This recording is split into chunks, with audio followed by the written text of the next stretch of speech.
Tonight, my guest is James Perloff. He kindly agreed to coming back on the show to talk about Vietnam and Korea, the Korean and Vietnam Wars.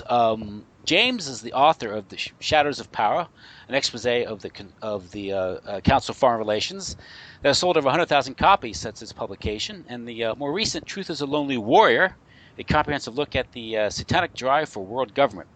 He also wrote the screenplay for Free Mind Films' latest documentary, Shadow Ring. His website is jamesperloff.com. James, how are you doing tonight? I'm doing good. Thanks so much for me back. Timothy, you've had some great guests on, some really intriguing subjects you cover. Thanks. I try to make it interesting and thought-provoking, and that's my goal here. And, okay, so the Korean War, we just observed the 65th anniversary of that police action. And you want to talk about that and another undeclared and, quote, unwinnable war, Vietnam. So how do you want to go into this? Well, these were what were called limited wars, which is not which was a new concept at the time. I guess you could trace it to George Kennan's article in Foreign Affairs, bylined X, where he talked about containment as opposed to victory.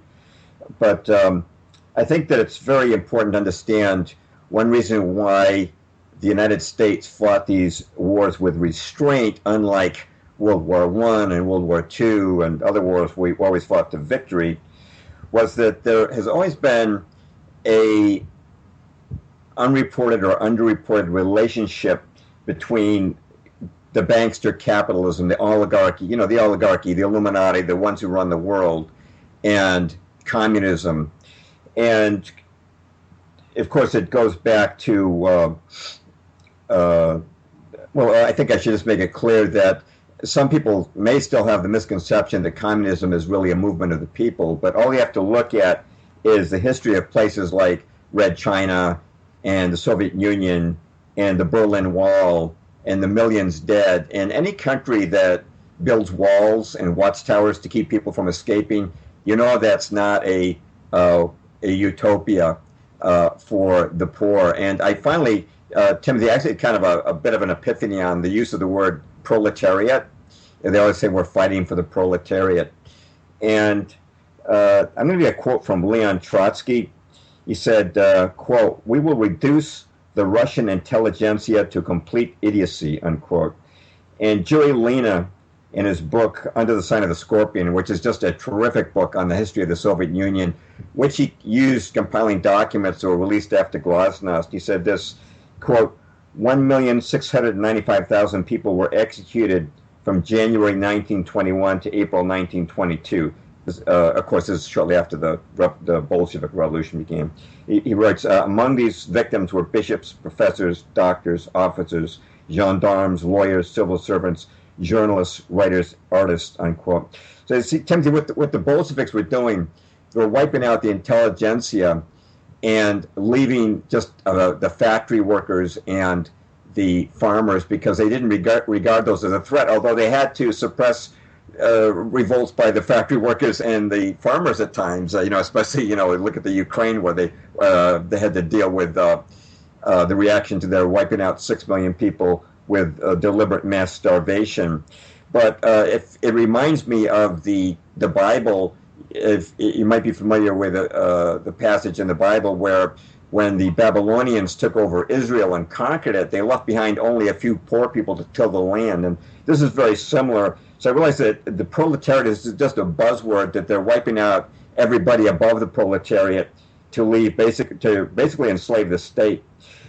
But beyond that, you have the whole relationship, which is very important to understand, between the banksters and the communists. And so when the Bolshevik Revolution took place in 1917, you've got the Rothschilds funding the overthrow of the Tsar by sending their agent, Lord Alfred Milner, over there, who distributed billions, at least millions of rubles for the overthrow of the Tsar. Then you've got, in America, you've got Trotsky living here when the Tsar abdicates. He's in New York City. And Jacob Schiff of Kuhn-Loeb Company, which is the Rothschilds' banking satellite in New York City, sends him with $20 million in gold for the revolution and the Bolshevik Revolution in Russia, along with 275 other terrorists. And then you've got, of course, the brother of his partner, Paul Warburg, Paul Warburg was Schiff's partner at Kuhn Loeb. Paul Warburg was the founder of the Federal Reserve Bank.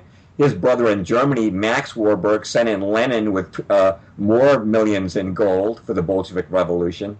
And later on, you find that Lenin and Trotsky are sending money back, czarist treasures, to these banksters who have funded them.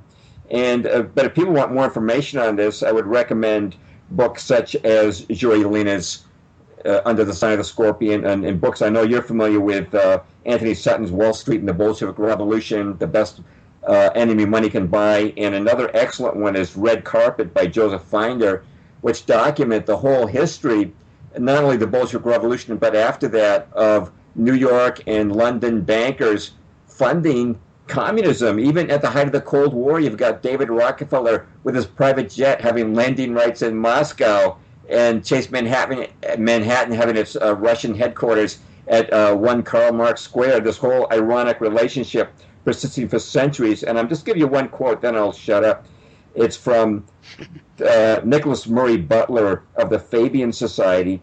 I like this quote because it really encapsulates the strategy. He said this in 1937. He said, quote, "Communism is the instrument with which the financial world can topple governments and then erect a world government with a world police and a world money," unquote. And I think that's a very good summary of this ironic, but really not so ironic, relationship between the communist thugs and the financiers who pay for their work. Yes, that the link or the connections between Wall Street, high finance in general, and the Bolsheviks seems a contradiction. But if you stand back, look at the bigger picture, it really isn't. I think Anthony Sutton identified that. At least he got, I think, part of the answer when he said that what they were trying to achieve in Russia was captured markets. You take Russia out, and at the same time, if you destabilize Russia, you could tap her resources on the cheap. And that's I think you alluded to that with getting all the treasures out for a few $1 million in gold. At the same time, it fulfilled, I think I mentioned you last time, was this Mackinder Doctrine, which is this idea of controlling Central Asia or controlling Eurasia. And the only way the Anglo-Americans could control Eurasia would be to knock out Russia. And World War I did that. It doesn't say there weren't bumps along the way and there weren't U-turns or changes had to be made along the way, but the larger agenda does seem to be being controlled. There's also that famous, or at least the Reese Commission findings, regarding with Norman Dodd, when the Carnegie Endowment for Peace talked about transforming America by engaging her in a series of wars in I think that was 1909. It's about the time of before World War I began, and of course they also turned up the evidence that from the Rowan Gaither of the Ford Foundation that their ultimate goal was a world government, a merger between the Soviet Union and America, as he put it. Yeah, and so between World War I and World War II, they smashed the old aristocracy, the monarchies. They also established these international bodies. One was the League of Nations, the Bank for International Settlements, I think came along in 1920 and 1930. So they established the framework for these things, and this sets us into the late 40s after the war. And, of course, we had the situation in Korea. And I guess what you're trying to say is Korea was sort of I wouldn't say a rehearsal because there was real death and carnage, but there was a first stage in a process towards managing conflicts, creating conflicts for the process of establishing a world government. Did you want to get into that? Yeah, that's all part of the process. World War I was used to generate the conditions that allowed them to have the Bolshevik Revolution. Then World War II spread communism over half the globe into Eastern Europe, the Balkans, and Asia. But it's Asia that particularly concerns us tonight. And so we should talk first, I think, about how communism got into Asia, and then the Korean and Vietnam Wars, which are really our main focus tonight. We'll just briefly mention a quote from Patrick Hurley, who was our ambassador to China in the 1940s. He said, quote, "American diplomats surrendered the territorial integrity and political independence of China and wrote the blueprint for the communist conquest of China in secret agreement at Yalta." Of course, Yalta is one of those big three conferences between Churchill, Stalin, and Roosevelt. And here's what was going on, Timothy, was at the Tehran and Yalta conferences, a proposal was made by Roosevelt to Stalin. Now, Stalin was fighting Germany in the Second World War. We were fighting a two-front war. We were fighting Japan and Germany, but Stalin was maintaining a non-aggression pact with Japan. He had no war going on with them. And Roosevelt asked Stalin if he'd be willing to come into the Pacific War and fight Japan, and Stalin replied that he'd be willing to do that, but only on the condition that the United States supply him with everything that his Far Eastern Army would require for that, all the vehicles, all the munitions and supplies. And so Roosevelt consented, and he sent a total of 600 shiploads of Lend-Lease to Stalin for the express objective of fighting Japan. But Stalin was very clever. He stayed out until Japan was beaten. And there's a very relevant quote I'm going to give you on that. It's from William. It's a dispatch that was sent in 1935 from our ambassador to the Soviet Union, William Bullitt, and he sent this to Secretary of State Cordell Hull. And this anticipates the whole situation. He said, quote, "It is the heartiest hope of the Soviet government that the United States will become involved in war with Japan. The Soviet Union would certainly attempt to avoid becoming an ally until Japan had been thoroughly defeated, and would then merely use the opportunity to acquire Manchuria and Sovietize China," unquote. Now, I say wow to that because that is a completely prophetic statement of what happened. And that was that was 1941? 1935. 1935, okay. Before the war even began. So the Soviets already have their eye on this war between America and the United States, and someday we'll have to do a whole show on Pearl Harbor. I've done quite a few of those, and how we use that to draw Japan away from Operation Barbarossa and the what could have been the collapse of the Soviet Union.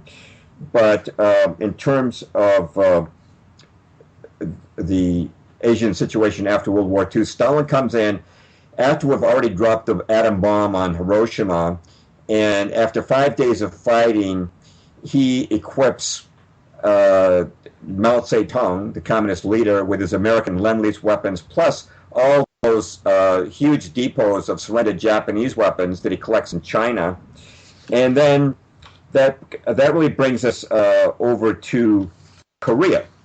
And the Soviet Union was made the trustee of Korea, and ironically, they're getting North Korea as a payoff for a mere 5 days participation in the Pacific War. I mean, we won the war, we defeated Japan, Stalin waits until it's almost over, comes at the last second, and now suddenly he's entrusted with being the trustee of North Korea, which of course he installs a communist regime under Kim Il-sung. That's why you have communists in North Korea. That's why you have a war there. This never would have happened without Roosevelt's approach to Stalin and asking him to come in and bribing him to come into Asia. And I looked back to see when this proposal of dividing Korea came about, and the earliest reference I found in my previous research was an article in, not unsurprisingly, Foreign Affairs, which is the journal of the Council on Foreign Relations, which is what the oligarchy here in America uses to control our foreign policy. And then an article there in 1944 called Korea in the Post-War World. And it said, a quote, "What will the new international organization," meaning the UN, "now in discussion, be functioning in time to undertake the job regarding Korea? There is the possibility that a trusteeship for Korea could be assumed not by a particular country, but by a group of powers, said the United States, Great Britain, China, and Russia," unquote. So here they are, the CFR is proposing that Korea be divided. Korea, until then, I should mention, had not been independent. It had been a protectorate or colony of Japan for a number of decades, and so they're now saying we have to resolve what we're going to do with Korea, and they're saying it should be divided among different powers. Well, obviously Great Britain and China were not concluded. The deal was worked out, interestingly enough, for the division of Korea when Harry Hopkins went to visit Stalin in 1945. Hopkins is a really interesting character. He is an unofficial advisor to President Roosevelt. He actually had access to our decoded intercepts of Japanese messages before Pearl Harbor, which was really strange because that was very classified information. But if you ever have read Curtis Dahl's book about Roosevelt, he was his son-in-law. He wrote a book called FDR, My Exploited Father-in-Law. He calls Harry Hopkins Baruch's man in the White House. Right? Remember that Wall Street had a man in the White House under Wilson, Edward Mandell House. Well, they had a guy under Roosevelt, and that was Harry Hopkins, who also, you could also say, was not only Baruch's man and Wall Street's man, he was also Stalin's man. And I don't want to take people into too many subject areas, but there was a very important book written in the 1940s called Major Jordan's Diaries. George Lacey Jordan was an expediter for Lend-Lease, and Harry Hopkins was overseeing the Lend-Lease to Russia. And Jordan documented that Harry Hopkins made sure that Stalin got not only the blueprints for the atomic bomb through those Lend-Lease shipments, but also the materials to make his first atomic bomb. That all went through. And he's been identified as a Soviet agent post-Glasnost by ex-KGB. So here he is in 1945, sitting down with Stalin to work out what's going to happen in Korea. So now we've got the stage set for the Korean War, and I want to talk about that, but let me throw it back to you because I've said a few things which you might want to respond to. This collusion with Stalin, with high officials in the Franklin Delano Roosevelt administration, some have said this suggested or proved that there was communist infiltration. I'm sure at some level that's what it was, but I think there's a higher level involved here where the communists are simply agents of a globalist or some sort of plan here. So a lot of people blame the communists. That was maybe was McCarthy's mistake in the 50s, and they were looking for following the trail, and they were just going on what they knew. But what's being suggested here is that the elite, the Illuminati, the globalists, the bankers, the international nationalists are setting the stage for a long conflict after the war expires. That's what it looks like. Correct? That's right. And there were communists like Alger Hiss and Harry Dexter White in Treasury. But you're right, it's the global elite, it's the banksters, it's the Rothschilds, it's the Rockefellers who are ultimately calling the shots. And McCarthy, some people think that the reason he prematurely died is he was starting to figure out that the communists on the radar screen were representing these global elite. In fact, he attacked General George Marshall, who was behind so many elements of their plan, the Marshall Plan, the Marshall Mission to China, and the betrayal at Pearl Harbor, and he was getting too close to the real deal there, so McCarthy had to go. But let's talk a little about how they set up the Korean War. This is pretty interesting. Stalin made sure that Kim Il-sung lacked for nothing. He had 379 T-34 tanks, and if you studied World War II, you know that T-34 was an excellent tank that they used against the Germans. And when we left when we left South Korea, when the United States left it in 1949, we didn't leave them with one tank or even one anti-tank gun. Also, Stalin gave Kim Il-sung 450 fighters and bombers.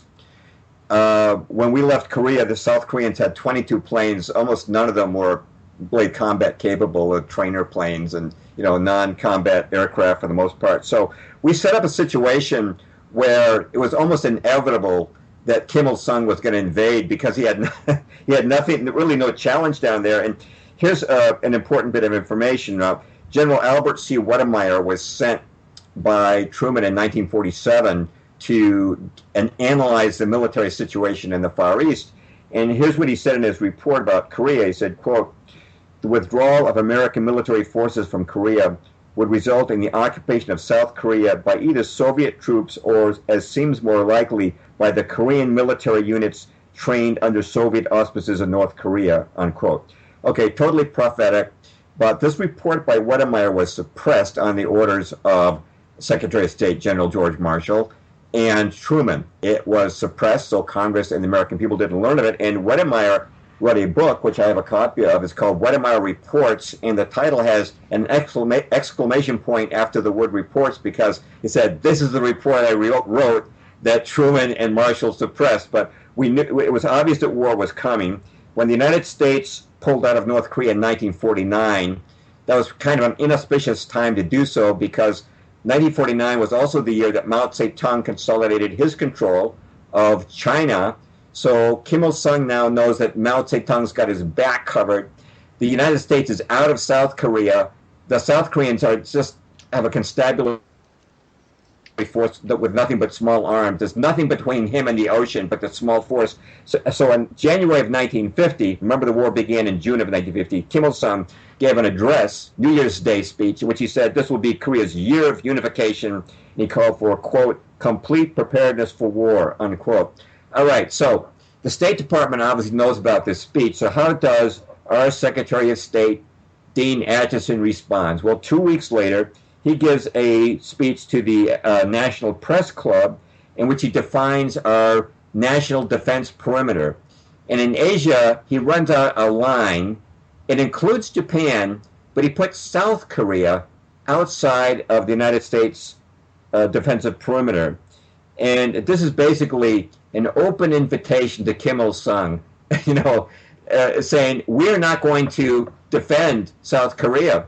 But he put a corollary in there, which is very important, which I'm sure that Kim Il-sung didn't pay any attention to. This is what he said about it. He says that any nation outside this perimeter will have to, quote, rely upon the commitments of the entire civilized world under the Charter of the United Nations, unquote.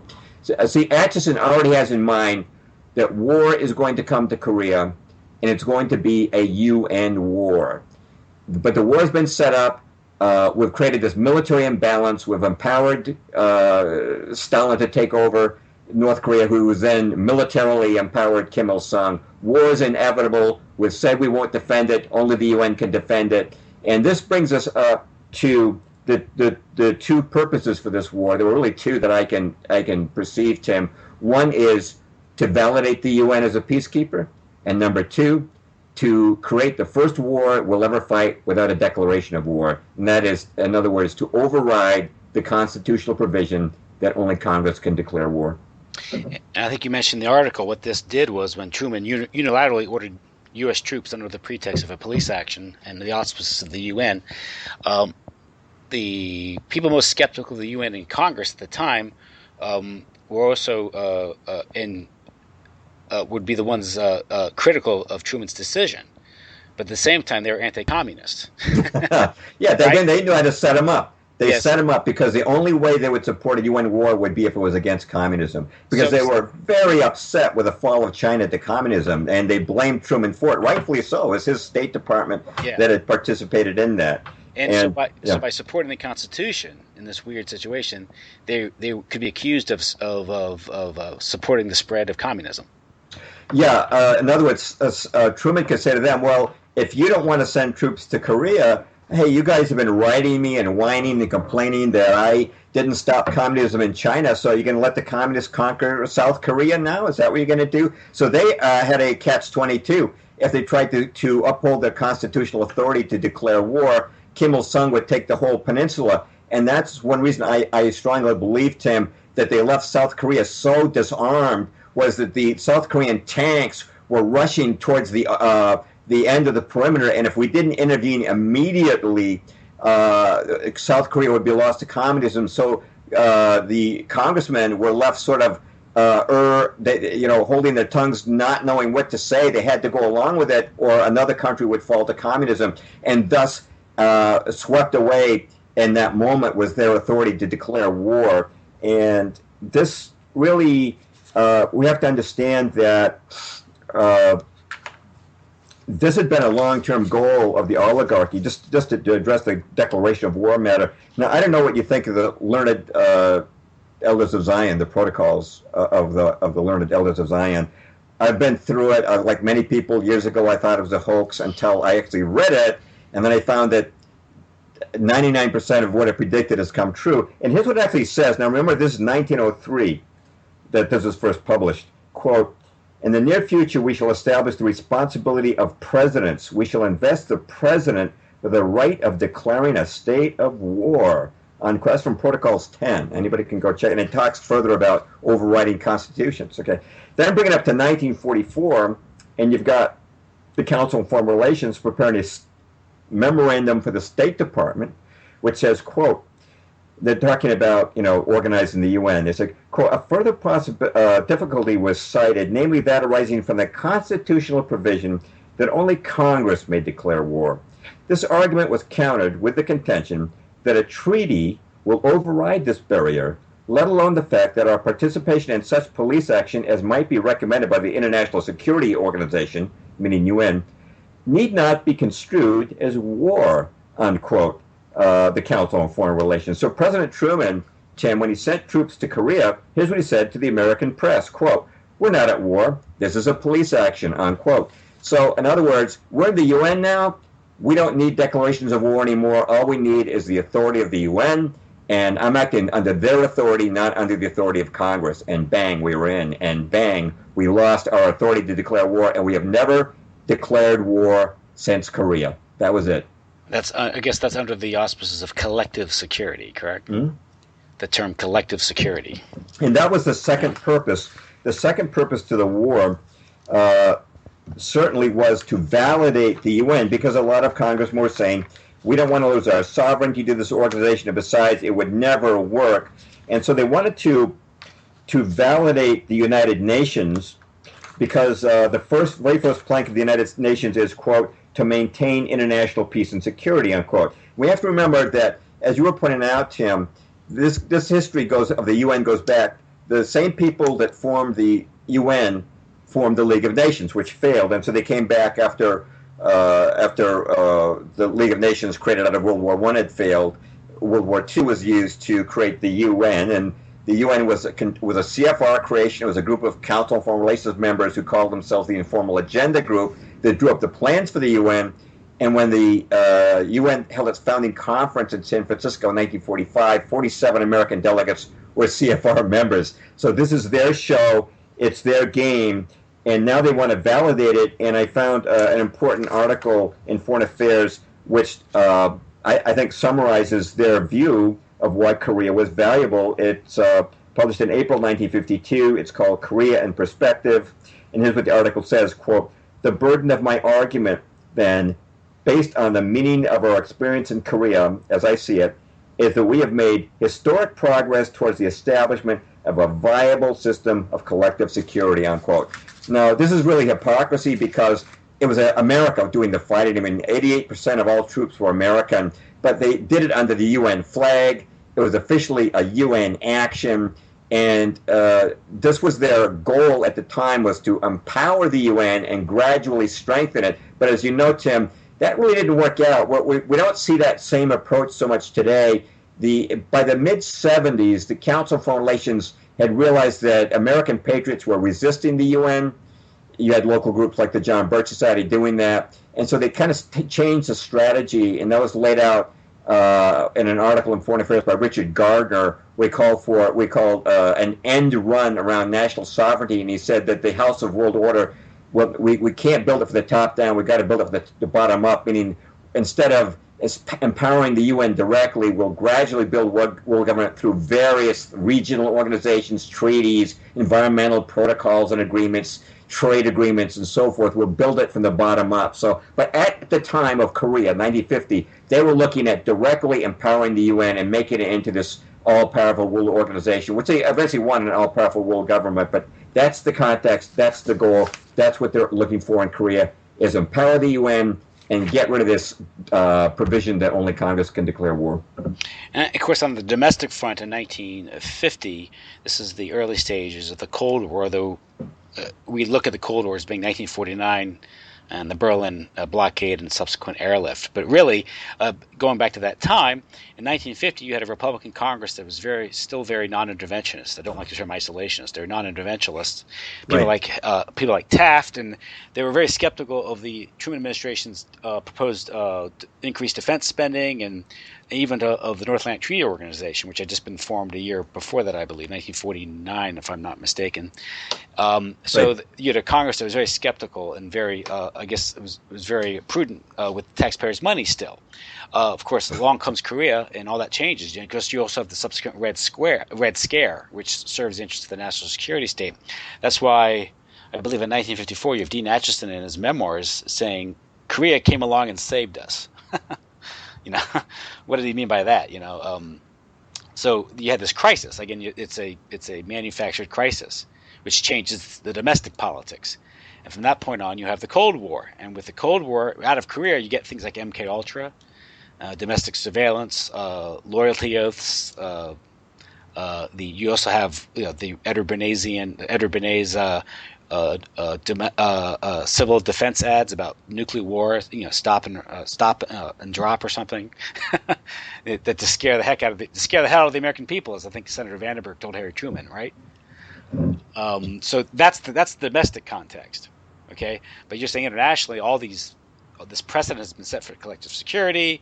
We have to we no longer have to declare war, so they've gotten past that hurdle. And you had the Korean War. Of course, then the Korean War itself, it's apparently the United States was able to defeat the might of Nazi Germany and Imperial Japan in 3.5 years. Yet in 3 years they couldn't win the Korean Peninsula. Can you go into how that war was engineered into a stalemate? Yes, and this is where it gets pretty interesting. This is the concept of limited war that we mentioned at the outset, and this is really a strange war, and one of the most interesting things about it, in terms of the way this war was controlled, was the fact that Stalin could have completely prevented us from intervening, and the reason for that is this is a UN war, right? Now, Russia was on the Security Council of the UN. As such, they had the power to veto any action the UN might undertake. And all they had to do was exercise their veto power, and their proxy operation in Korea would have gone ahead unimpeded by any UN action. However, they had staged a walkout before the vote on Korea. And I want to read to you from the memoirs of Trygve Lie. He was the original Secretary General of the UN. And the war began on June 25th, and he's describing what happened on June 27th. He said, quote, "The afternoon of June 27th, I attended a luncheon with the Soviet Assistant Secretary for Security Council Affairs, Konstantin Zinchenko. I was seated between Ernest Gross and the Soviet delegate to the UN, Yakov Malik, whose boycott of the council was then in its 5th month. As we came to dessert and coffee, I recalled to Mr. Malik that the rest of us were about to set off for the meeting of the Security Council. Won't you join us? The interest of your country would seem to me to call for your presence." He shook his head and replied, "No, I will not go there," unquote. Now, just to clarify, the reason that the Soviets had staged a walkout at the UN was the UN would refuse to seat Red China. They were still recognizing the nationalist government which had fled to Formosa, which we now call Taiwan. But here you have the Soviets with an opportunity to return to the Security Council and cast a vote that will prevent any UN action, and they decline it. And what mainstream media historians say is, oh, this is just a big blunder by Stalin and the Soviets. No, this is planned in advance. I think, if I had to guess, Timothy, this was worked out in advance at that meeting between Harry Hopkins and Stalin.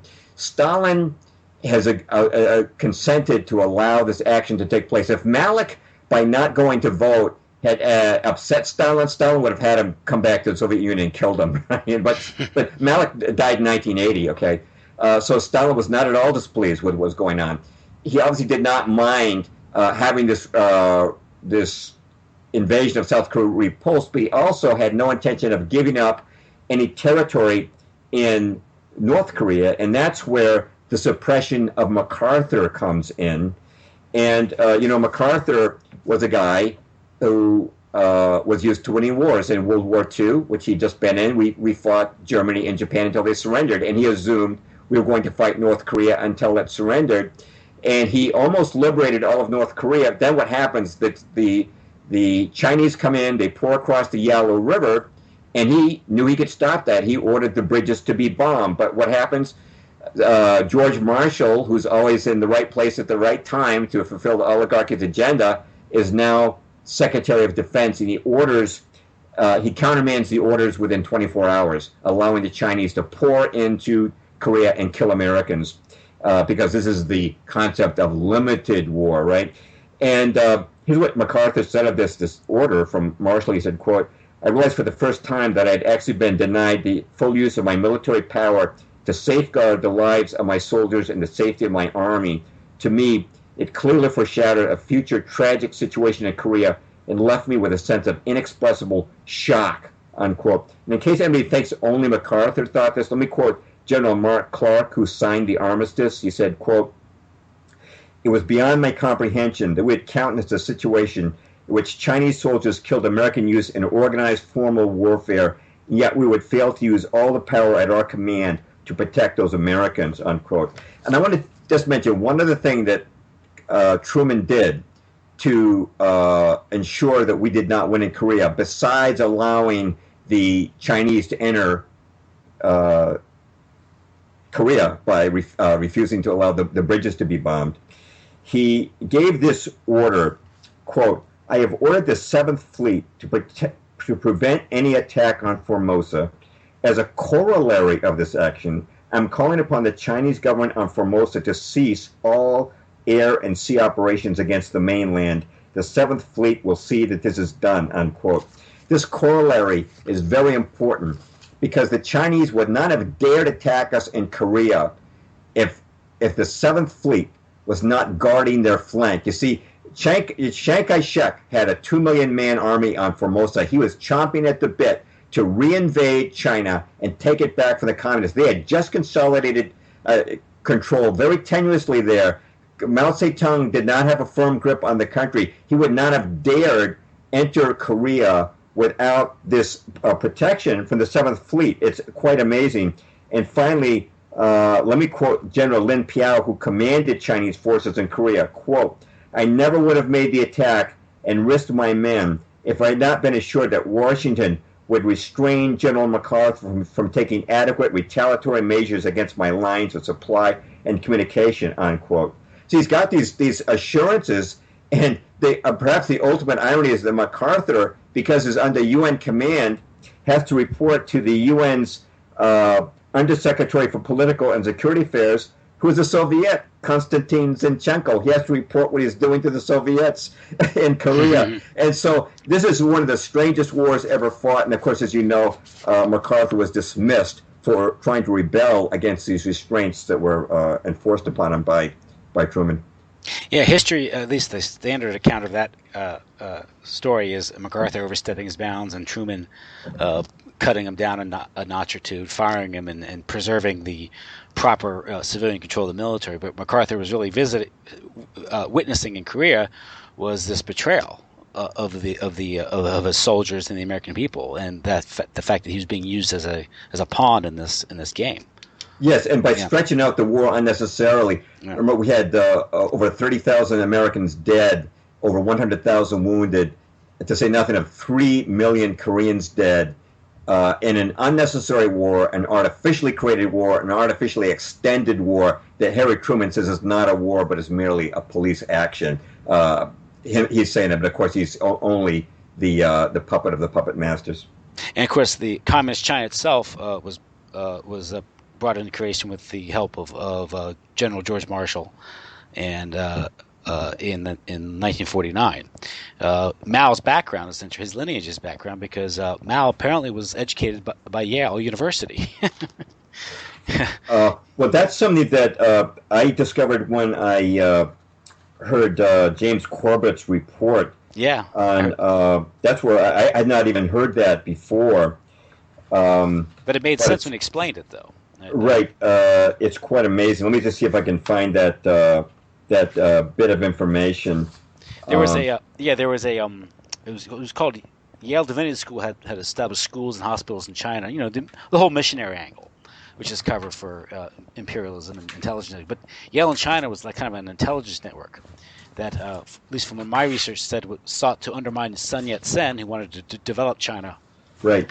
and keep it independent. And of course, when you think Yale, you think Skull and Bones, you think Opium Wars, and that whole gang of elite families like the Tafts and the Whitmans, the Russells, and those people. And so you're getting into some deep intrigue here, but the whole undermining of China seemed to be like a long-term plan with these elites. Yeah, I did find it here, a Corbis report that was around 1920. He became the editor of the Journal of the Student Union of Yale and China, which is pretty amazing. But it was also pointed out that almost all of our ambassadors to China, at least during the initial years after we opened relations with the communists, were Skull and Bones. George Bush was the first one, Skull and Bones, and then you had Winston Lord, Skull and Bones, and he was actually president of the Council on Foreign Relations, and then later James Lilly. So you do have this long-term relationship between Skull and Bones, Yale, and going back to 1920 with Mao Zedong, who they helped to bring to power. And so this is very definitely part of the overarching scheme of the oligarchy for taking control of the world and reshaping it according to their Luciferian agenda. And it's funny because during the war, it was Chiang Kai-shek and the nationalists and Madame Chiang who toured the United States, who played an instrumental role in bringing the United States into the war, supposedly on behalf of China against the Japanese. But this is how it's three-dimensional chess with these people. That's why it's hard to keep up with them. It's very confusing. Right. The only reason they supported Chiang Kai-shek was because he was fighting Japan, and both the oligarchy and Stalin wanted Japan cleared away in order to Sovietize China. The moment the war was over, all support for Chiang Kai-shek disappeared, and it went 100% behind Mao Zedong. Yeah, and this goes back in the history because Japan, for a few decades, was sort of like the America's cat's paw in Asia to kind of maintain the open or create the open door policy, because the American elite wanted to take part in sort of the carving up of China that was being done by the British and some of the other European powers. They want to get into Asia, into the Asia market, and this gets into the Opium Wars and how all that money financed these elite families in New England, who of course Yale itself was endowed by a captain of the British East India Company, the name Yale. So it all goes back to drugs. These and of course Roosevelt himself, the Roosevelt family had made a lot of money with the opium trade in Asia, if I'm not mistaken. So these ties are all there. So it's amazing how it really interconnects in so many ways. Mm-hmm. And here it is. It's Yale in China was closely linked to the New York-based Union Theological Seminary. There's a missionary angle again, and that was controlled by a Skull and Bonesman, Henry Sloan Coffin, who was with OSS as well. So some things never change. Yeah, in fact, there's quite a history between the Rockefellers. They founded Union Theological Seminary, and that seminary played quite a role in the ecumenical movement and the degradation of Christian faith in America, and the Rockefellers very much a part of that. Which is a big part of the New World Order, plan. Is right, one world religion, one world government, one world currency. Yeah. So we have Korea, and it drags out until 1953, until Eisenhower's elected president. He says he'll go to Korea, and of course he ends the war in this.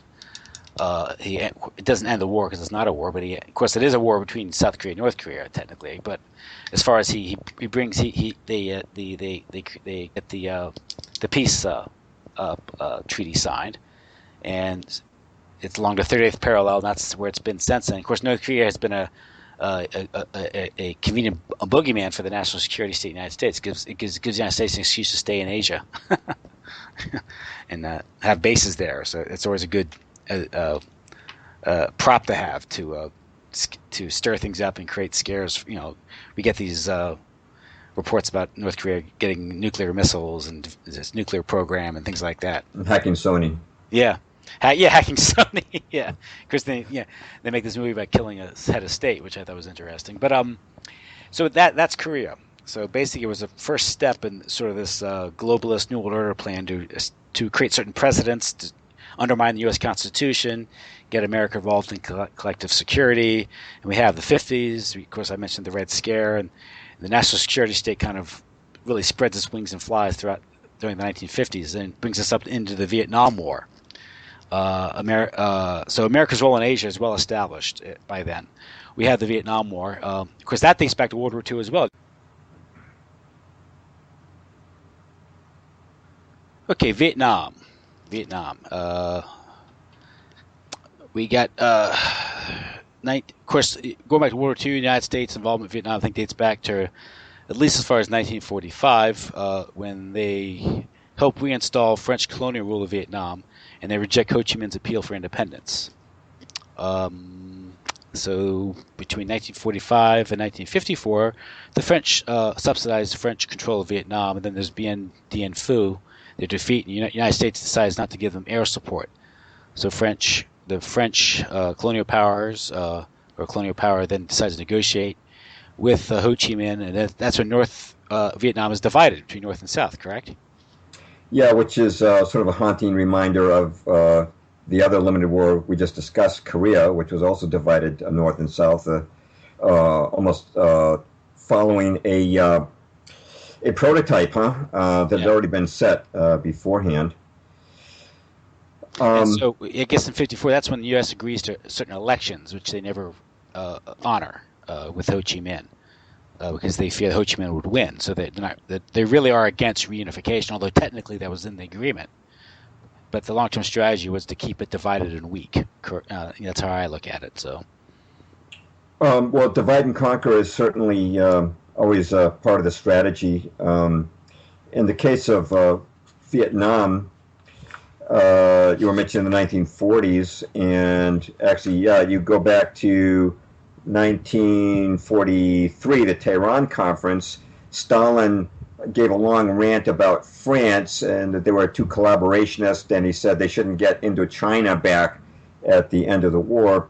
And President Roosevelt said he was 100% in agreement, and that then became the policy of the State Department, with the exception of the Korean War period from 50 to 53, was to get the French out of Indochina, because actually the overriding policy of the oligarchy was to cut off the European nations from their colonies, so that countries like France and England and Spain, which had once been empires, would now be reduced to provinces of the EU, and then these other countries, which had formed been colonies but had now been Europeanized, could then become members of the UN and be counted on to, ask for billion-dollar loans from the IMF and things like that. But as far as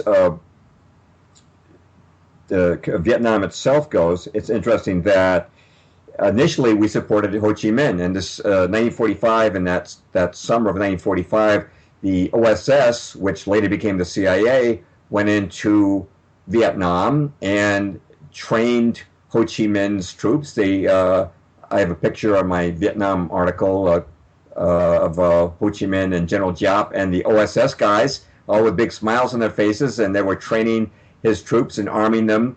And the public pretext was that this is to fight Japan, but summer of 1945, Japan was obviously already beaten. We had no need to develop a communist army in Vietnam, but we did, and obviously this was to fulfill Roosevelt's wishes to have France decolonized and get them out of Indochina, and at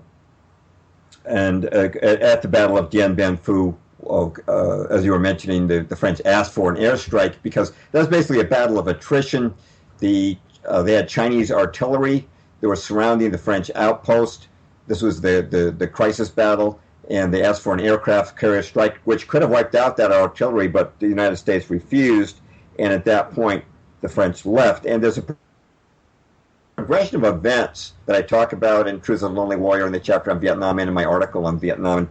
As you mentioned, the next step was the division of Vietnam into North and South. And the next one, which I would not overlook at all, was the United States insisted that Emperor Bao Dai leave the country. And this is part of their whole scheme of, well, we're talking about that Nicholas Murray Butler quote about using the communists to topple governments to make way for their financial empire and the rule of the world. Well, Bao Dai was a symbol of Vietnamese unity, and he was someone who the people of Vietnam would have rallied around, but we insisted that he leave in replace of democracy, And here's what he said. He said, quote, if your country had given me 1/1000th of the sum they spent to depose me, I could have won that war, unquote. Emperor Bao Dai. So once he was gone, we have democracy, and now, and one thing I like to point out, democracy is inherently divisive. It divides into different parties, but it wasn't much of a democracy. As you mentioned, any election was rigged for Ngo Dinh Diem, who, when he came to America, was hosted at a luncheon at the Rockefellers' Tarrytown, New York estate, and the next day addressed the Council on Foreign Relations. So guess who's in back pocket? He is. And then you have Edward Lansdale of the Council on Foreign Relations and the CIA attaching himself to Ngo Dinh Diem and disarming the indigenous anti-communist groups. And there were several of them. There was the Cao Dai sect, the Hoa Hao sect, and there was also a warlord named Le Van Vien who had a private army who the communists were terrified of, and they were all disarmed by Lansdale using the South Korean army that he'd organized under Diem. And so if you look at the progression of events, we first support Ho Chi Minh, who, by the way, was called the George Washington of Vietnam in Newsweek 1946. We arm his army and train it, which should sound a little like what's going on with ISIS, right? We train and arm our enemies and then fight them, right? And then we drive out the French, or help the French to be driven out. Then we get rid of the emperor, who could have unified the country. Then we insist on democracy. And then we get rid of all the local groups who could have fought the communists, and now it's time for Tonkin Gulf. And you have the Tom, of course. Before that, you have the assassination of John F. Kennedy, and John F. Kennedy again had signed a National Security Action Memorandum 263 that was going to order the total withdrawal of U.S. or American advisors from Vietnam, and also pretty much put the responsibility of South Vietnam, the defense of South Vietnam, on the South Vietnamese themselves. But that order was reversed after his assassination by NSM 273. LBJ reversed it, and I think the following March, this was probably 5 months before the Tonkin Gulf resolution, he signs NSM 268, ordering the full escalation of the Vietnam War. And that's before Tonkin Gulf. So obviously it was baked into the cake already, so it wasn't just a response to Tonkin Gulf. But again, Tonkin Gulf itself wasn't what it was reported to be at the time either, right? And that's something that most people know. And in my book, I have an extensive quote from Admiral James Stockdale, who received the Congressional Medal of Honor. He was a pilot in Tonkin Gulf at that time. I suppose it's worth quoting him, actually. He was called to the scene of the alleged attack August 4th, 1964. This is what led to our big escalation in Vietnam, of course. And he saw no Vietnamese boats in the area. And so let me just take his narration from his return to the aircraft carrier Ticonderoga. It's a quote, "Wheeling into the ready room, I had heard they'd left 3 hours before. I came face to face with about 10 assorted ships company, air group, and staff intelligence officers, all with grins on their faces. The mood was mirthful. Obviously, they had some big joke to tell me. What in the hell has been going on out there, they laughingly asked. Damned I know, I said. It's really a flap. The guy in the Maddox, that's one of the destroyers, air control radio was giving blow-by-blow accounts, turning left, turning right, torpedoes to the right of us, torpedoes to the left of us, boom, boom. I got right down there, shot whatever they were shooting at. They came around towards the destroyers once, right on the deck, chasing some imaginary PT boat they said was running up behind them. Did you see any boats? Not a one. No boats, no boat wakes, no ricochets off boats, no boat gunfire, no torpedo wakes, nothing but Black Sea and American firepower. For goodness sakes, I must be going crazy." And then continuing this narration, this is, by the way, from James Stockdale's book, In Love and War. He was in a communist POW camp for 7 years, and he returned home to write this book. The next morning, after the alleged Tonkin Gulf attack, he was woken by a young officer, and I'm picking up his narration now. "Who are you?" I asked. "I'm the junior officer of the deck, sir. The captain sent me down to wake you. We just got a message from Washington telling us to prepare to launch strikes against the beach, sir." "What's the idea of the strikes?" "Reprisal, sir." "Reprisal for what?" "For last night's attack on the destroyer, sir." I flipped on my bed lamp and the young officer left. I felt like I'd been doused with ice water. How do I get in touch with the president? We were about to launch a war under false pretenses. I felt it was a bad portent that we were under the control of a mindless Washington bureaucracy vain enough to pick their own legitimacies regardless of evidence, unquote, Admiral James Stockdale, recipient of the Congressional Medal of Honor. And by the way, Tim, if people go on YouTube, they can see testimony from the crew of the USS Maddox acknowledging that there were no torpedo boats or torpedoes that they were in any danger from on that night. So another war waged on false pretenses and lies. That's seems to be a theme throughout history, doesn't it? Maine, Lusitania, right up to 911 and, the non-existent WMDs and the baby incubators. And, it just, history really repeats itself. And I'm convinced the public in general at large remains very ignorant of history. Otherwise, they would not allow themselves to be deceived into more wars like this. But yes, Tonkin Gulf was the false flag. And unlike Pearl Harbor and Lusitania, they didn't even need a real disaster. They just faked it. Yeah. It's sort of a Sandy Hook type of deal. It just doesn't even have to happen. You just make believe it does. And isn't that easier than, like Sun Tzu said, the best way to win a war is without actually fighting it. And I think the best way to have a false flag is not even have any real violence. You just say it happened and, issue a news report. Maybe that's progress. I don't know. Jeez. But we only have about a little less than 4 minutes left. Vietnam. Why it happened. Military contracts, geopolitical ambition. You have $1 billion of helicopters being shot down. You have dredging of ports and construction of Cameron Bay. You had, that factored into the Kennedy assassination. That's why I mentioned his death, because obviously if Kennedy pulled out of Vietnam, that lucrative war wouldn't have been there for the military-industrial complex. One of the more interesting observations about Vietnam I heard was by Chris Milligan of Trine Day Books. I don't know if you're familiar with him. No.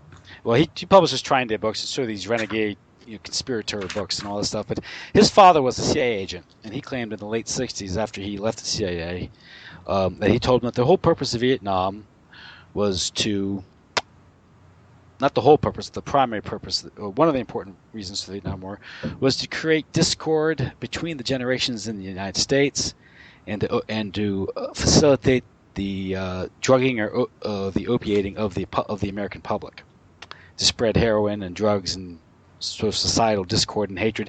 And to me, that kind of follows along with that Carnegie Foundation meeting in 1909 that the Reese Committee exposed. It's sort of a strategy of tension, how you change society just through war. And I thought that was an interesting observation. In a couple of minutes left, do you have anything to say about that? Tim, are we definitely limited to 2 minutes? I can go after. I can do bonus. So go ahead. we might need a bonus if that's okay.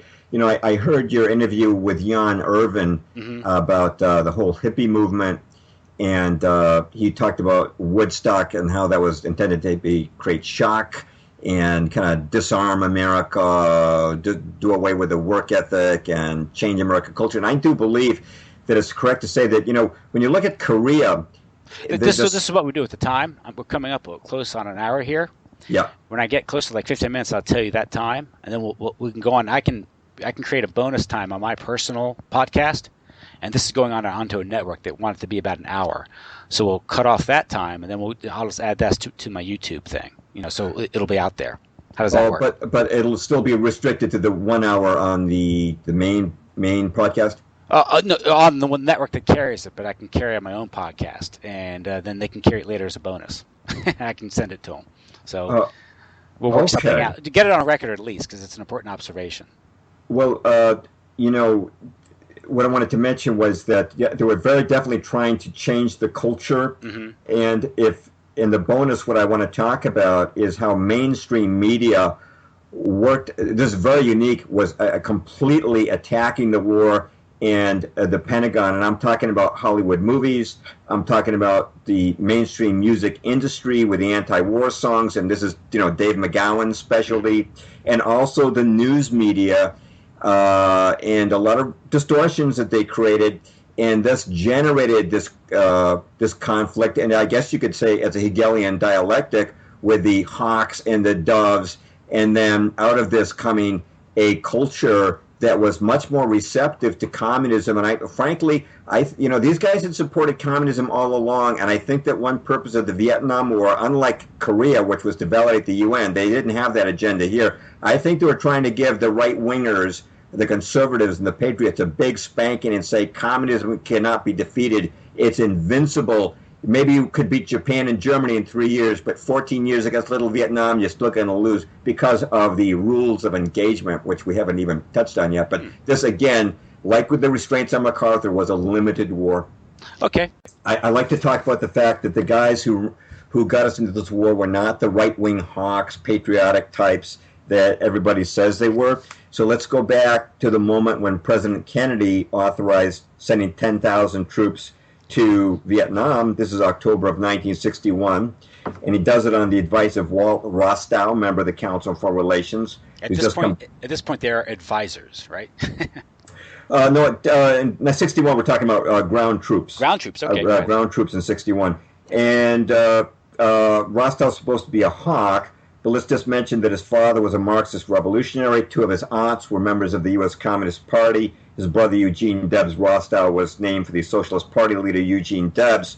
And he actually was rejected for employment in the State Department by the Eisenhower administration 3 times because he was considered a security risk. And that is not just Red Scare talk. The only way the Kennedys were able to get him into the State Department was by firing the head of security for the State Department, Otto Otepka. There's an entire book written on that by a friend of mine, the late William J. Gillis, called The Ordeal of Otto Otepka. The entire reason for hiring the head of State Department security was to get Rostow into the State Department. That's how important this man was in implementing the plan. My point is, he's not from an anti-communist background at all, and he's a serious globalist. And let me give you a quote from his book, The United States in the World Arena. Quote, this is published in 1960, 1 year before he gave Kennedy this advice on Vietnam. Quote, it is a legitimate American national objective to see removed from all nations, including the U.S., the right to use military force to pursue their own interests. Since this right is the root of national sovereignty, it is therefore an American interest to see an end to nationhood, as has been historically defined, unquote, Walt Rostow. So here's a classic CFR pronouncement. We want to end a nationhood. Obviously not a big-time patriot. Now, you take it up to the Tonkin Gulf Resolution. Who wrote that? It was written before the Tonkin Gulf incident took place. So who wrote it? It was the Assistant Secretary of State, William P. Bundy, member of the CFR, member of Skull and Bones, Committee of 300. And so some people would say, well, obviously the guy is a big anti-communist. To the contrary, back in the 1950s, he was head of the Alger-Hiss Defense Fund, Alger-Hiss being a major Soviet spy who was convicted. And that has been affirmed by the Venona tapes released by the FBI. He was definitely a Soviet spy. And he's obviously not an anti-communist, nor was he a nationalist, because when he left the State Department, David Rockefeller appointed him the editor of Foreign Affairs, the Journal of the Council on Foreign Relations, whose primary objective is the end of national sovereignty. And the third individual I would just mention, and this has become increasingly part of public awareness, but at the time no one knew that President Johnson's policies in Vietnam were being dictated by a secret clique of advisors. They were called the Wise Men, 14 men, 12 of whom were members of the CFR. These are your classic establishment: Averell Harriman, John J. McCloy, Robert Levitt. But the biggest figure was Dean Acheson. He was the one who was most vocal and demanded that the war be escalated. What you need to know about him was that he was actually an employee of Joseph Stalin. When he was a young attorney, he was hired to represent Soviet interests in America. His law partner was Donald Hiss, member of the Communist Party, and the spy of the brother of the spy Alger-Hiss. And on top of all that, his son-in-law was William P. Bundy, who wrote the Tonkin Gulf Resolution. So it's all in the family. It's all in the family, but there are no Archie Bunkers here. These are not right-wingers, and they are not patriots. They are people working for a New World Order agenda. But very much contrary to the image that I was like a hippie at the time, and this was not the image we were given. Right, but you get in these false dichotomies and pick sides, left, right, and then we're expected to play the proper role in this dialectic that they create. And it is a Hegelian dialectic that they're manipulating. Power elite is what we're talking about here, and I came across a quote by Fletcher Prouty in his book on the JFK assassination, and it goes something like this: "The power elite is not easy to define, but the fact that it exists makes itself known from time to time. Concerning the power elite, R. Buckminster Fuller wrote of the vastly ambitious individuals who have become so effectively powerful because their ability to remain invisible while operating behind national scenery. Always their victories are in the name of some powerful sovereign-ruled country. The real power structures are always the invisible ones behind the visible sovereign powers." The puppet masters, right? I thought that was a useful quote.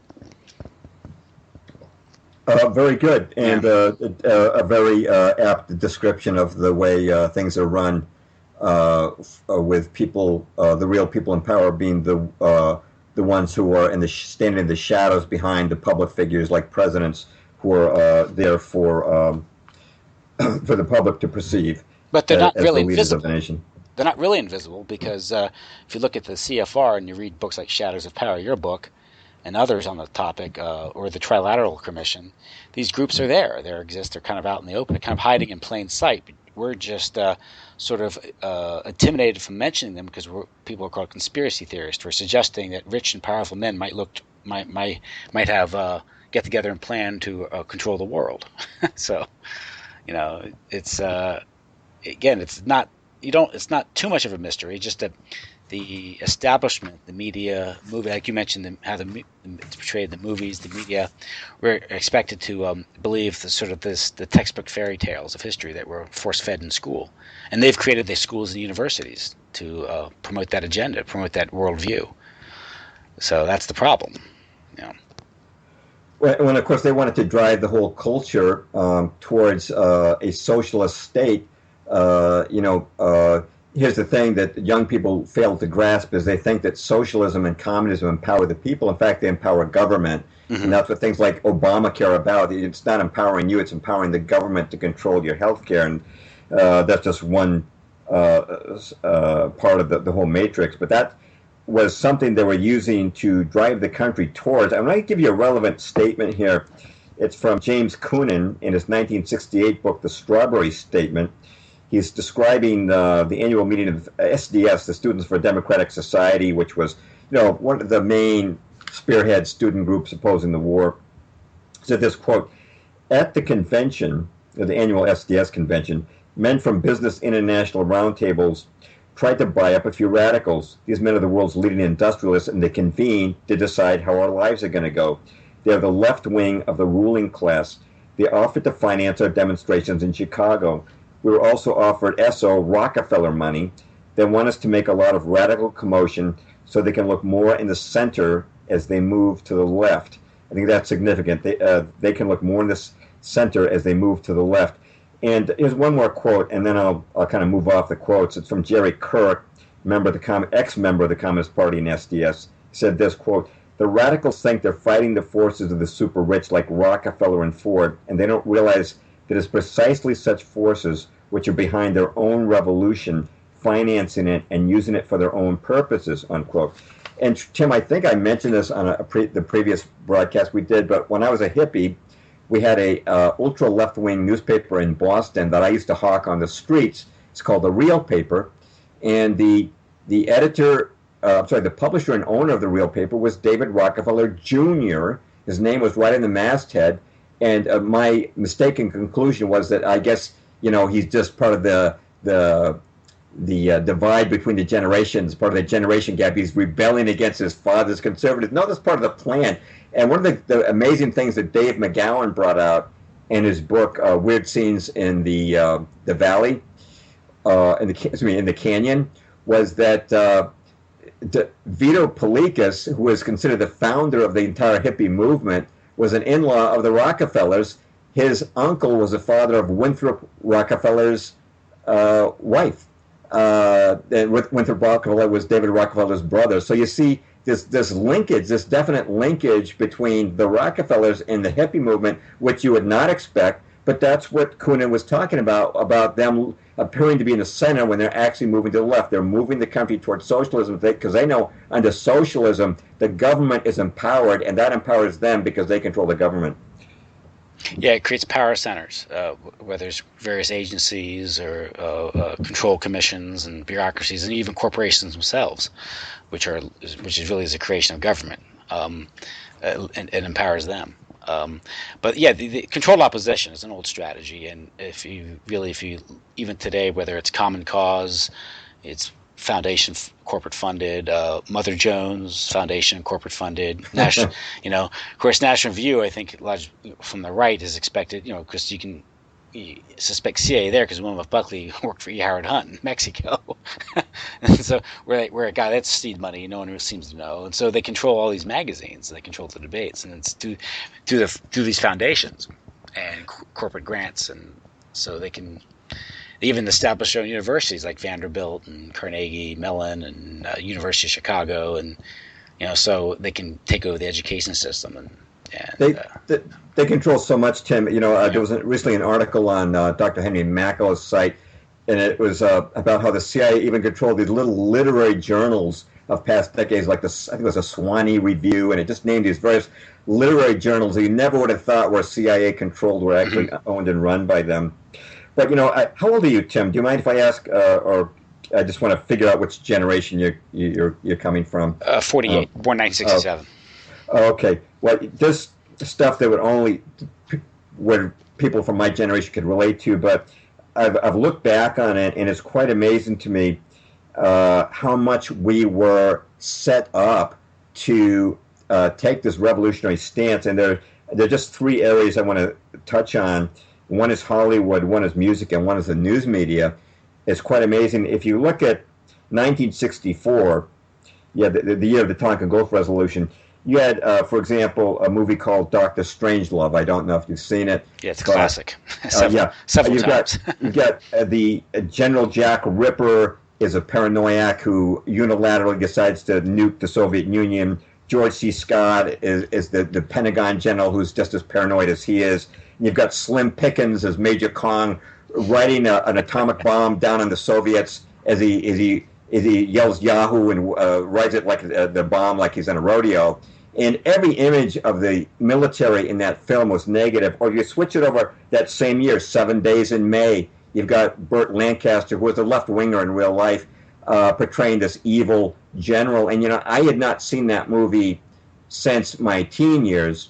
And I wanted to mention it tonight because I remembered it. And I just went to IMDb to check because I thought, was this guy based on MacArthur or perhaps General Edwin Walker, who was a very right-wing general? And looking at their trivia there, they said the director said it was based on MacArthur, but the writer said it was based on Walker. And Walker was this guy who used to distribute John Birch Society materials to his troops, and he was routed out of the military.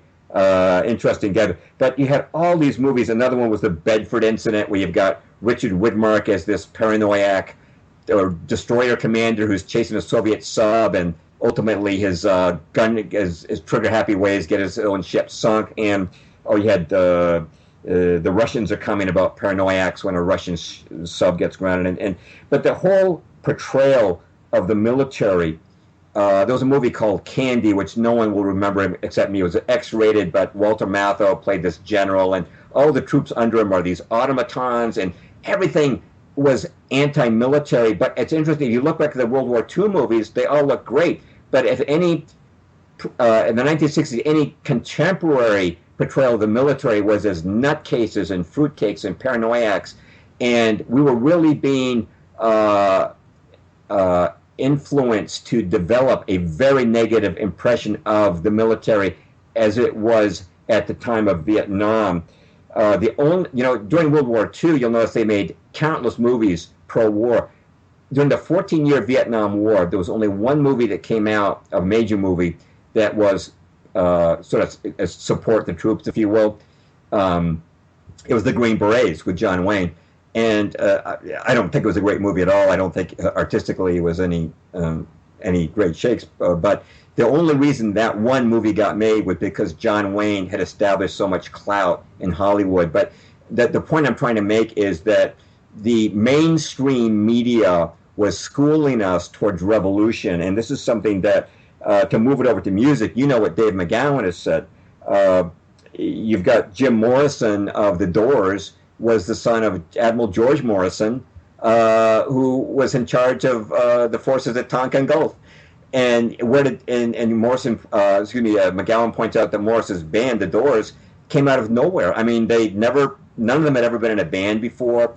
Jim Morrison had no experience with music. Yet all of a sudden they're together. They've got this amazing music. They've got a record contract. They're being heard across America. But, it's usually not that way in the music scene. Usually a band has to go through long years in coffee houses and change of personnel. And before they have the hits, they have the losers. But he does such an amazing job, McGowan,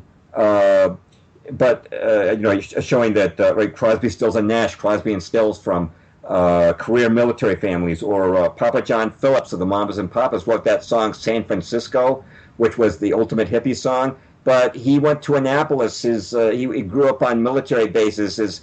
His sister worked in the Pentagon. His wife worked in the Pentagon. Or Frank Zappa, his father worked in chemical weapons research. He grew up military, and he pointed out how all these hippie bands had either a CIA or a military connection, which I think your interviewee Jan Irvin would agree with. But let me throw it back to you, because I know you've interviewed McGowan.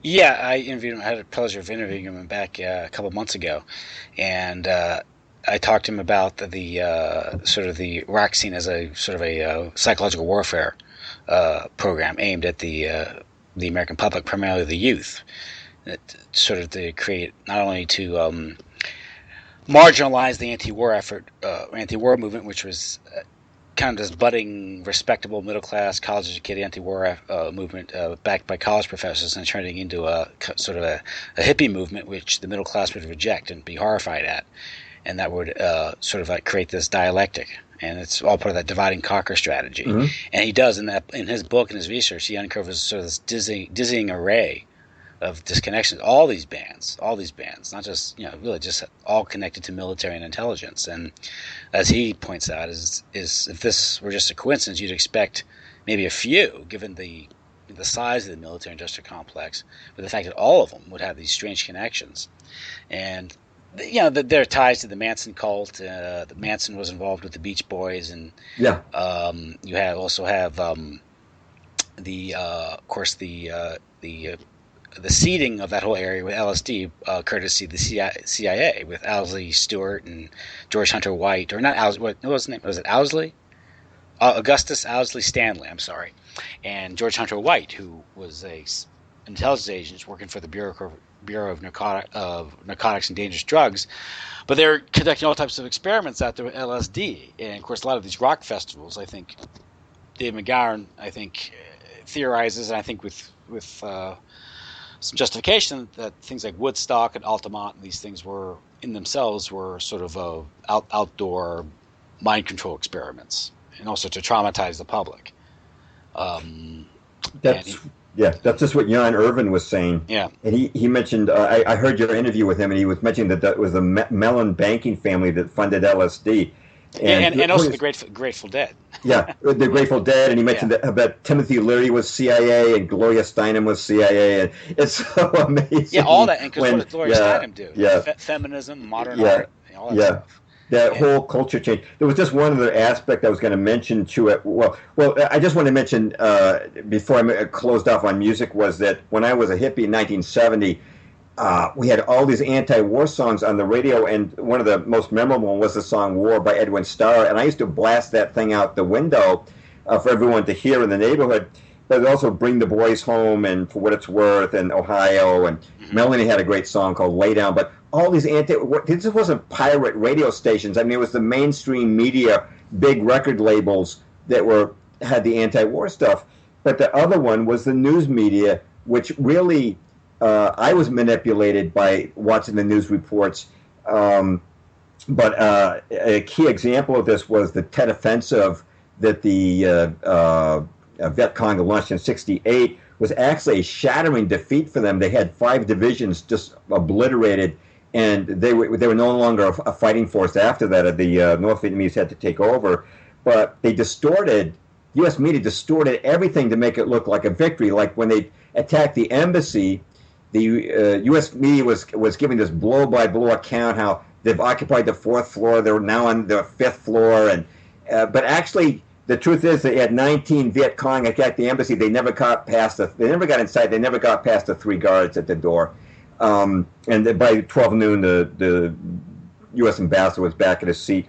But the main one that I think kind of stands out was the Battle of Acheson, which Walter Cronkite was confidently predicted was going to fall. It would be like Dien Bien Phu.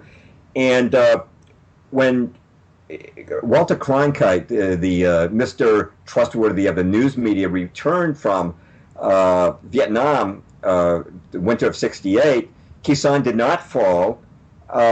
In fact, it was a terrible defeat for the Vietnamese. We had 6,000 Marines. They had 200 killed, but the Vietnamese lost about 10,000. It was about a 50-to-1 ratio. It was a massive defeat, but he reported it the other way around, as did the rest of the media, that we had lost the Tet Offensive, that we had the war was unwinnable, and this would change the mindset of America greatly. He actually editorialized himself. He did a 1-hour show, and he did this personal editorial about Vietnam, and it had just a tremendous effect. And I can still remember Huntley and Brinkley grilling and cross-examining Vice President Key of South Vietnam, making him look terrible. And our public opinion was so affected by this. The news media, the music, and Hollywood, all mainstream, generating this spirit of rebellion in us. It's quite amazing when you look at it, but they definitely, Kunin was quite correct when he said that the Rockefellers wanted to move the culture to the left. They wanted to move us towards socialism. So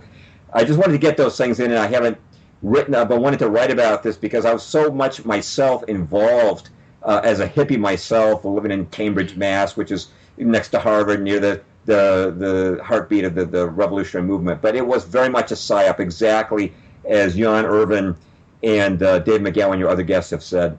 Well, that's what's hard to wrap your head around. We tend to think of it as the liberal media destroying the war effort and helping the communists. And it turns out that people at the top were engineering this whole situation, or at least manipulating it, and using it as an opportunity to disrupt society. Someone once described the Rockefeller Foundation as venture capital for subversive ideas. And I thought that was a great description of what they do. And this also coincides with the sexual revolution, which needed the Vietnam War, which needed the music. So they're creating a culture, creating an environment where these sort of ideas and these trends can be created. The whole creation of the youth movement, which is largely a corporate creation, that started with the '50s with James Dean and Rebel Without a Cause. Prior to that, there was never a youth generation. It was like you're a child and you were young, you grew up to be a man. So, and you can attribute that a lot to the post-war economy and prosperity and all that. But if you really go further, I just did a recent interview about the urban renewal and the destruction of the cities and how suburbia was created. Suburbia was created, largely by social engineers. And that was Levittown and the creation of the interstate highway system. None of these things were spontaneous market phenomena. They were all being engineered. And they wanted to create suburbia because they wanted to homogenize America and also kind of change the country's demographics. And that's in E. Michael Jones' book, Slaughter of Cities. And largely was his thesis, and I tend to agree with it because one thing is I'm Catholic myself, but he says it was to break up the Catholic urban neighborhoods to weaken the Catholic Church. And that was a Rockefeller agenda. And later it became a mission of the organized Jewish community, particularly Hollywood, because the Catholic Church had kept the leash on Hollywood for 30 years with the production code. That's right. And so with the breakup of the urban of the neighborhoods, the Catholics moved into suburbia and became middle-class Americans devoted to consumerism, and they were away from their parish. And with that, they could return to consumers. And once you're a consumer, you can be manipulated. And this gets into a very ambitious and very broad level of psychological warfare, which I think you're aware of. A lot of people are aware of, but most people aren't. That's what the foundations and the elite do. With people. That's what they do with the music, the movies, entertainment, television, and none of this. They call it programming for a reason, Yeah, exactly. And again, you go down the rabbit hole on this stuff, and much of what modern America was not a product of the free market or spontaneous order or people making certain decisions or just responding to various events. It was planned, and the Vietnam War looks to be that. I go back to Chris Milligan's description. It was an opportunity to create discord between the generations, and it definitely did that, and to opiate the masses. And well, you can just think about the heroin coming in from the Golden Triangle, right? Right. The Vietnam War was a conduit for that. Right. And that whole era was able to spawn like the whole cult thing and the serial killer angle, which Dave McGowan gets into. And all I can say is, when you start doing research in there, the only thing you can say is, I'm not in Kansas anymore. Well, what you just said about urban renewal, I had not heard that before, and I can just commend people to be listening to your broadcast, because I know I've already learned things from listening to your guests, and it's very cutting edge on the truth with the truth movement. You're getting into some great areas, and it's increasingly apparent. My movie Shattering, Joyce Riley, the host of the Power Hour, says, she said at one point it dawned on her, is it possible we were lied to about everything? and honestly, it looks more like that because of their monolithic control of mainstream media. Yes. When we grew up with that, basically everything was programming. So there's very little we learned that was, at best, it was a twisted truth, if not an outright lie. The Rockefeller, what was it, the radio research program they had with, I think, just developed out of the Orson Welles broadcast of War of the Worlds, and either they orchestrated or they took note of it, and they realized what you could do with programming, particularly with the advent of television. And with television, you get people, I think it was Dave McGowan made this point. He said, prior to television, entertainment was a public experience, whether it was the park listening to watching a play, or the park listening to the band play, or at the movie theater. And with television, people went home to watch television. Now they're isolated with their own families, and now with the internet and with the little slave devices, with the smartphones, now everyone's become atomized. I may be totally wrong about this, Tim, but I noticed that TV was introduced during an era of peace, and once it reached saturation level, which was 1963, over 90% of all homes having a TV, then all of a sudden you got the Beatles in Vietnam. And I went back and I said, well, you kind of look at it, a peaceful 1930s, everybody gets the radio in, and then you go into World War II. And then you've got the 90s, everybody's getting a PC in their home, another tool of disseminating information. And then all of a sudden you've got this endless series of wars in the Middle East. Now, I may be wrong, but it's almost like they go into a lull while they introduce the next media propaganda form, and then they launch us into a long period of war. I may be wrong about that, but it just seems like maybe there's a trend there. Yeah. And, well, these things, all that you can do is engage in some sort of informed speculation. So unfortunately, we don't find smoking guns. There's no memo saying, do this. We have to look at the evidence and draw the most reasonable inference from the evidence. And so it's hard to say what the plan is. Although they have written up, they do sometimes let, give us some hints of what they are planning and who they are. But it's, again, that's why they call it going down the rabbit hole. But I had a recent discussion over the holiday weekend, the 4th of July weekend, and I told a family member that said, when you're looking, what you have to do is willing to accept that you have to invert your entire historical understanding of things.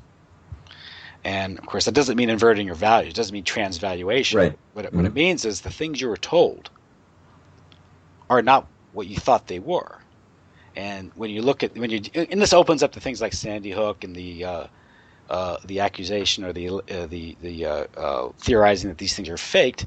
Well, if you understand the media, how it's been manipulated over the years, how they've been caught faking things, putting these things in context, if you understand things like Operation Gladio in Europe and false flags, and in Europe they did go around shooting up shopping malls for political reasons, scaring people, it's not too far of a stretch to say, hey, they're doing it here. Or what they did, we're talking about Vietnam, there's Operation Phoenix. And that was a huge, brutal psychological warfare operation conducted against Vietnamese peasants, which involved mass slaughter, killing, all types of horrifying people with exploiting local superstitions, things like that. The same thing can apply here. And when you consider things like people like characters like Michael Aquino are involved at the National Security Agency and was involved in Operation Phoenix and has been implicated in organized pedophilia and Satanism, and he happened to write the manual for Pentagon's chaplains. Thinking, okay, who's in charge? What's going on here? So once you get into the stuff, the things that sound crazy or weird aren't weird, because you have the proper context and the information to provide some sort of proper assessment. But from the average person who watches Fox News or MSNBC and reads the Washington Post, New York Times, this stuff sounds absolutely insane because they're reading all this controlled media. So. That's right, and they think that we're the crazy ones. Yeah. Well, it's good to be out of the matrix, isn't it? Yeah. Well, it sounds crazy because the world is crazy. So that's where we are. Do you have anything else you want to add tonight, or any other observations? No, I think that we've covered it very thoroughly, and I really appreciate you having me on. And you've had some really, like I say, some very, very edifying guests, and I need to be listening to more of your broadcasts. So it's just a pleasure to talk to you. It's therapeutic for me because, like the rest of us, I'm in a world where most people don't understand this stuff. So, like many of us, I have times when I feel quite isolated because I'm not I'm not in the milieu with people who understand the world the way that we do. That we are in a matrix that's been artificially created by an oligarchy. Well, I think what it is, it's Americans are too contented, even in today's troubled times. Their bellies are still full, and they're still avid consumers. And you're a consumer, you can be led around by the nose easily. And that's the big problem, is people are too busy consuming and really not thinking. And the biggest thing is television and their little amusements. And you got to get away from that. And I know it sounds elitist to say that because I too enjoy my little gadgets and all that stuff, and I too like to consume. But again, you got to stand back and one thing is you got to break out of it. You got to have the courage. If you're in a corporate job somewhere, if you're a lawyer or a doctor, you're within the system. And how do you break out of the system? So that's the toughest thing for a lot of people to. One thing that's harder for people to accept is the fact that they've been fooled for so many years. Oh, that's right. That means that acknowledging that you were wrong, and but that can be just an extraordinarily important step in a person's life. And if they've been in the media matrix, then it is a necessary step if they are going to have an understanding of reality. Yeah, and there's nothing wrong. There's nothing wrong with being uncertain about things. People think you have to take a position and that's it. There's nothing wrong with changing your views on certain events based on the information and being uncertain about certain things. And that's why when I approach these things, I try to just ask questions and not say what I think happened, because that's just speculation. But I find that to create, at least for me, I tend to get less of a headache when I approach these issues in that way. I just say, here's the evidence, explain this, this, and this. And then people say, well, what do you think happened? Well, I don't know exactly what happened, but I do know if this happened, what they say happened couldn't have happened.